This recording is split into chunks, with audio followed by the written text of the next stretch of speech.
संसद भवनमा भएको त हेर्नुभयो होला गतिविधिहरू, कसले के बोल्नुभयो भनेर।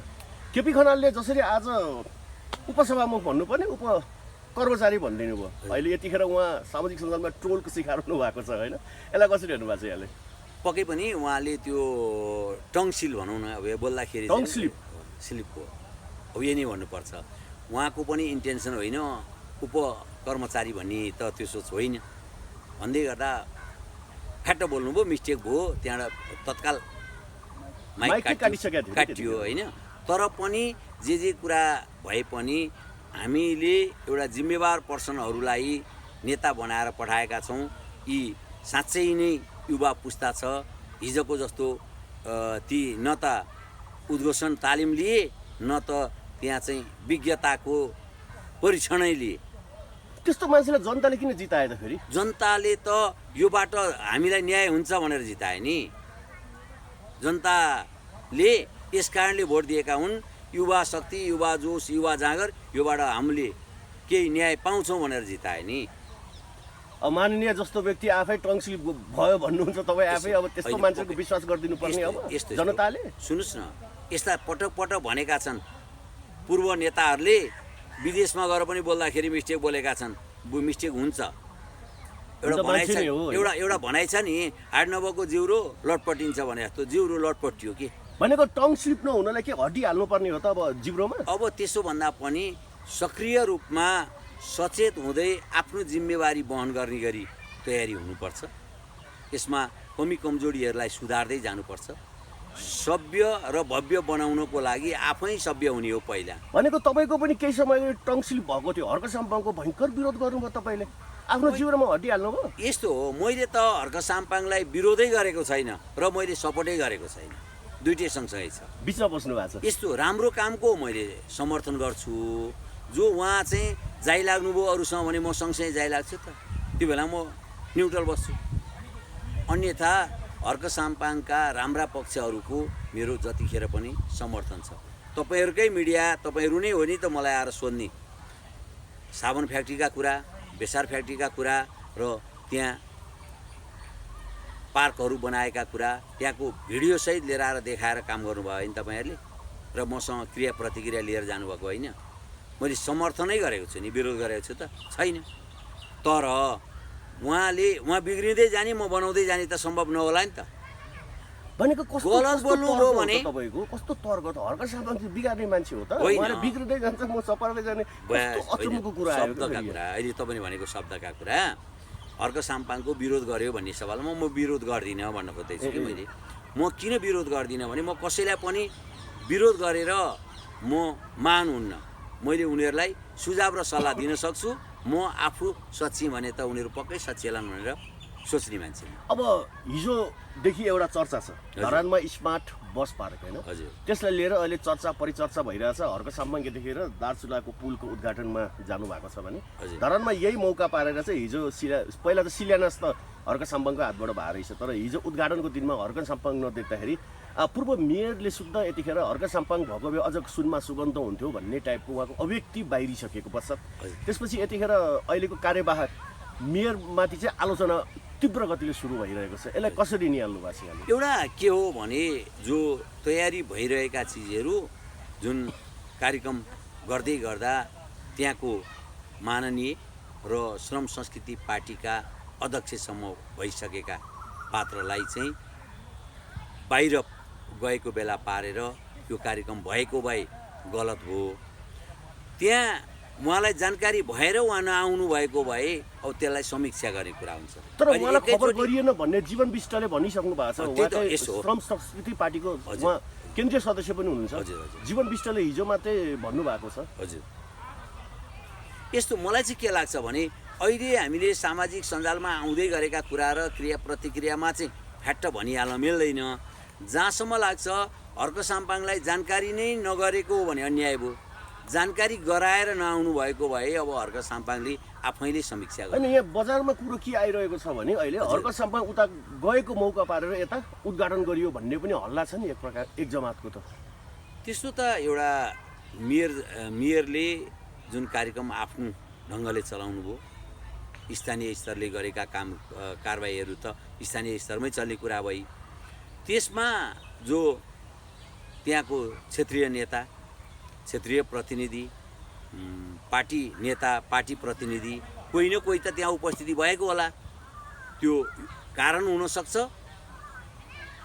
परिबन्ध हुनसक्छ किन हिजै भयो भन्ने कुरा तर त्यस्तो नहुन सक्छ मेयर र उपमेयरको बिचको खाडल त्यति गहिरो थियो होला र जो यत्रो स्मार्ट बस पार्क उद्घाटन हुँदाखेरिसम्म अर्का साम्पाङलाई निमन्त्रणा नदिनु संयोग हुन सक्छ किनकि म त कसैलाई पनि नकारात्मक नदेख्ने भएको भएर होला सबै कुरालाई सकारात्मक देख्छु त्यसकारणले हिजो भएको कार्यक्रम पनि स्वागतयोग्य छ अर्का साम्पाङलाई बोलाएर नआउनु भएको भए पनि टिका टिप्पणी छैन र बोलाउँदै नबोलाएको भए त्यहाँनिर कमजोरी भयो त्यो समीक्षा गर्दाखेरि चाहिँ त्यो संयोग पनि हुनसक्छ वास्तविकता पनि हुनुपर्छ नबुझिकन यो चाहिँ भन्नु अब पहिला एकचोटि हर्क साम्पाङ बाहिर जानुभन्दा अगाडि त्यो बेलामा होइन यतिखेरको कार्यवाहक जुन मेयर हुनुहुन्छ उहाँले बिदाई नदिएको अवसरमा उहाँ रिसाउनु भएको थियो भने अब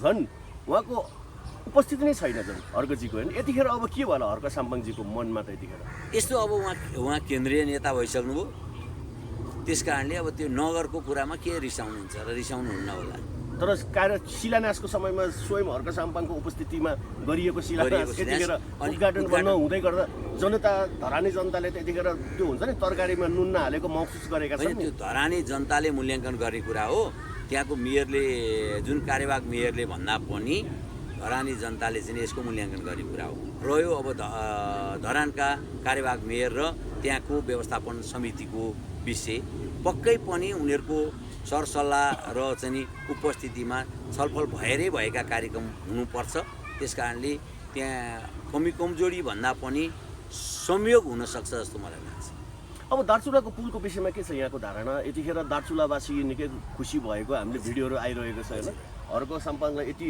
उहाँले गरेको कामलाई चाहिँ हाम्रो समर्थन छ स्वागत योग्य काम गर्नुभएको छ अहिलेसम्म कुनै नेताले नगरेको काम उहाँले कमसेकम एटलिस्ट चन्दै उठाएर भए पनि बनाइदिनु भयो हामी ट्विन तरेर त अब मर्नु पर्दैन भन्ने कुराहरू आइरहेको छ एकजना बुढी आमाले हिजो मात्रै रुँदै बोल्नु भएको थियो हर्क साम्पाङ जुनी जुनी बाँचोस् भन्ने टाइपको उहाँले भावुक हुँदै बोल्नु भएको रहेछ पक्कै पनि यस्तो एउटा कुरो चाहिँ के हो भने लिच्छवी कालबाट सुरु भएको श्रमदान अभियान यही सरकार आउनुभन्दा अघिल्लो सरकारले बनाएको नीति कार्यक्रममै पनि त छ नि त श्रम त रोकिएको थिएन तर के भने पदैमा नहुँदा ठाउँमै नहुँदा र अवसरै नपाउँदाखेरि पनि श्रमदानबाट काम गर्नु यो चाहिँ स्वागत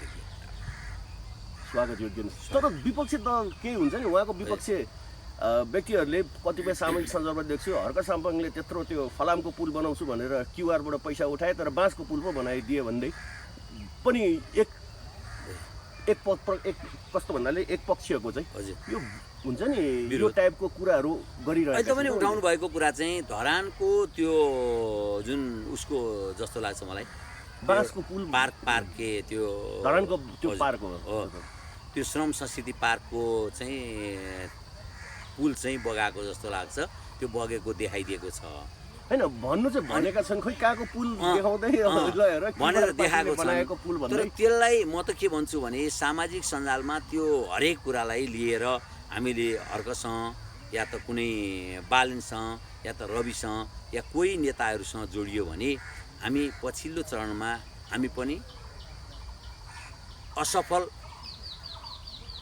यो समाचार सम्प्रेषणकर्ता र वक्ता बन्छौँ जस्तो लाग्छ यसलाई चाहिँ मध्यनजर गर्दै हामीले के बुझ्नुपर्छ र के भन्नुपर्छ भने सामाजिक सञ्जालमा आएका कुरा सबै सत्य हुँदैनन् र ती सबै कुरालाई लिएर हामीले सत्य यथार्थ र चाहिँ चित्रण गर्दै तर्क गर्नु पनि हुँदैन पक्कै धरानमा के कसो गरी पार्क बनाए त्यो पार्कबाट आम्दानी भइरहेको कुरा त त्यहाँबाट पटक आएकै छ अहिले बनेको पुल पक्कै तुइनबाट मान्छे मरेको विषयले उठेको पुल झोलुङ्गे पुल बनेको छ पुल सम्मानजनक कुरा हो स्वागत योग्य कुरा हो यस्ता काम र कर्महरू सबैले मिलेर गरे के हुँदो रहेनछ भन्ने उदाहरण हो त्यस कारणले पनि यो समाजलाई सचेत बनाउन, जागरुक बनाउन र चेतनशील बनाउनको लागि पनि यसले चाहिँ अग्रणी भूमिका खेल्छ। यो राम्रो काम। एउटा कुरो के आयो भने नि, जस्तो अहिले कलाकारहरूले पनि जुन हुन्छ नि हरका साम्पाङको विरोध गरेको हो कि खै के गरेको हामी त बुझ्दैनौँ होइन। हजुर अब विशिष्ट कलाकार राजाराम पौडेल हजुर होइन, हास्य कलाकार पनि हुनुहुन्छ उहाँले चाहिँ केही दिन अघि कुनै एउटा च्यानलमा चाहिँ हजुर अन्तर्वार्ता दिनुभएको रहेछ। उहाँले के भन्नुभएको छ भने हर्क साम्पाङ पनि प्रधानमन्त्री बन्छ र 3 सिट यहाँ गर्दै नाक खुम्चाउँदै उहाँले त्यो टाइपको मुखै बिगारेर क्या त्यसो भन्नुभएको छ। औकात छ र भन्ने टाइपको उहाँले जुन अभिव्यक्ति दिनुभएको यो कतिको जायज हो के हो? एउटा कलाकारले एउटा आज जिरो छ भने भोलि त पक्कै पनि हुन सक्छ नि। एउटा कलाकारी क्षेत्र भनेको एउटा पाटो भई र जो राजनीतिक जीवन भने अर्को पाटो भई। राजनीतिक र कलाकार जो अहिले इन्डियामा सबै जोडिएका छन् नि, हिजोको हिरोइनहरू अहिले नेता बनेका छन्। कुनै बेलामा अहिले भनौँ न गोविन्दा पनि सांसद भए हो, त्यो चाहिँ ठ्याक्कै त्यहाँ चाहिँ कलाकार हिरोइनहरू चाहिँ नेता भए। हाम्रो परिप्रेक्ष्यमा चाहिँ पत्रकारहरू हाम्रोमा नेता भए। धेरैभन्दा धेरै पत्रकार र अभियन्ता नै अहिले नेता छन्। अनि हर्क साम्पाङ चाहिँ हुँदैनन् भन्ने कुरो होइन। उनी नेता त भइसके, उनी एउटा पार्टीका अध्यक्ष पनि हुन्। हैन मेरो प्रश्नको म त्यहीँ जाँदैछु। पार्टीका अध्यक्ष पनि हुन्। उनले 4 महिनामा 7 सिट त ल्याए, 6 सिट अहिले छँदैछ। जनताले 7 सिटसम्म विश्वास गर्देका पात्रलाई प्रधानमन्त्री बन्ने गरी अथवा चाहिँ प्रधानमन्त्री बन्न सक्छु है भन्ने गरी तर्क गर्न पाउने र आफूले विचार राख्न पाउने अधिकार छ।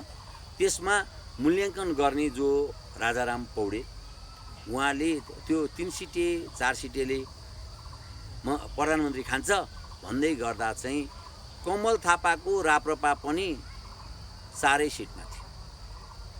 पछि 21 सिट लिएर आएर उप प्रधानमन्त्री खाइदिए। त्यस कारणले सिटको तुलना भन्दा पनि समयको तुलना र समयको चाहिँ पाबन्दी चाहिँ महत्त्वपूर्ण हुन्छ। त्यो समयले कहिलेकाहीँ छ नि वात्तै एकैचोटि माथि पुर्याइदिन सक्छ। त्यो समयले माथि पुगेकालाई वात्तै तल ल्याइदिन सक्छ। हाम्रो सबैभन्दा उच्च हाइट भनेको सगरमाथाको शिखर हो। शिखरमा पुगेपछि पनि त ओर्लिने हो नि, बेस क्याम्पसम्म त आउनै पर्छ, त्यहाँ त बस्न पाइँदैन। त्यस कारणले समय सीमित छ सबैको। अहिले बेलुका रातमा पर्ने हो भने हामी यत्तिकै बोलिरहन्थ्यौँ होला है भोलि बिहानसम्म। रात पर्ने भएको कारणले हामीलाई हतार छ, छिटो सकेर घर जानु छ। त्यस्तै भोलि बिहान उज्यालै नहुने हो भने हामी सुतिरहन्थ्यौँ होला है। बिहान उज्यालो हुने कुरो पनि निश्चित छ। त्यस्तै कसैलाई पनि सिटमा या त उसको क्षमतामा या त उसलाई चाहिँ पात्रलाई टिका टिप्पणी गर्नुभन्दा पनि उसको विचार र उसको लजिकलाई चाहिँ महत्त्व दिनुपर्छ जस्तो लाग्छ। हुन्छ, यहाँलाई समय र सम्वादलाई धन्यवाद। हस्, धन्यवाद।